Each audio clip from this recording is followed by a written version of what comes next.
법률방송 기자들의 시선으로 바라본 세상 취재 파일. 오늘은 5.18 망언과 혐오 표현에 대해 얘기해 보겠습니다. 김태현 기자입니다. 5.18은 폭동이다. 북한 특수군이 일으킨 게릴라전이다. 전두환은 영웅이다. 5.18 유공자란 괴물 집단. 자유한국당 김진태 의원 등이 주최한 5.18 관련 토론회에서 쏟아진 망언들입니다. 망언.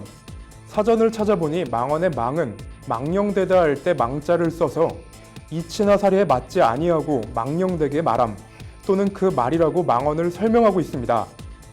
비슷한 말로는 허튼 소리, 망발, 헛소리 이런 단어들이 나열되어 있습니다. 이 허튼 소리, 망발, 5.18 망언을 두고 판사 출신인 자유한국당 나경원 원내대표는 역사적 사실에 대한 다양한 해석은 존재할 수 있다며 방어했습니다.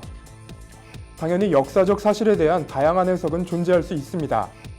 하지만 이번 5.18 망언은 해석의 영역이 아닌 사실, 팩트의 문제입니다. 5.18 민주화운동이란 표현에 동의를 하든 안 하든 5.18에 대한 역사적 평가를 떠나 5.18은 북한군이 개입한 폭동이다라는 지만원 씨의 주장은 대법 확정 판결로 이미 거짓으로 확인된 사실입니다. 5.18은 폭동이 아니다라는 역사적 사실을 두고 역사적 사실에 대한 다양한 해석은 존재할 수 있다는 여당 원내대표의 해명 아닌 해명.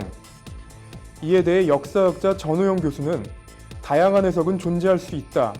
문제는 사실을 왜곡하거나 사실 자체가 아닌 것을 사실로 만들면 그건 해석의 문제가 아니고 그야말로 선동의 문제다라고 그야말로 돌직구를 날렸습니다.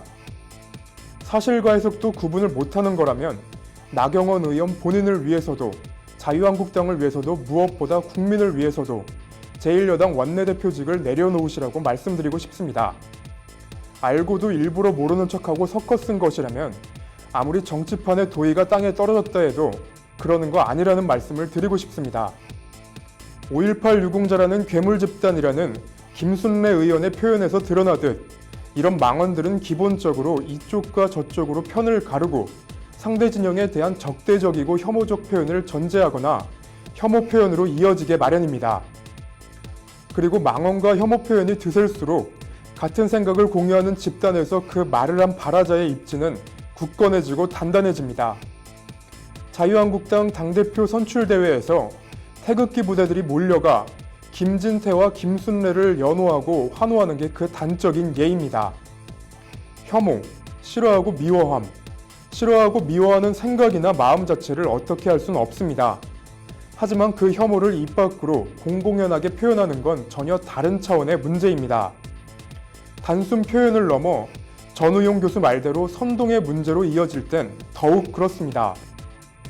나치 처벌법과 홀로코스트법으로 대표되는 역사 왜곡 처벌법과 혐오 표현을 선동죄로 처벌하는 독일의 경우처럼 혐오 표현을 규율할 수 있는 법제도 마련이 필요하지 않나 싶습니다. 거짓과 가짜뉴스, 나와 다르다는 이유로 내 편이 아니라는 이유로 혐오가 횡행하는 그런 사회에서 살 게 아니라면 말입니다. 취재 파일 김태현입니다.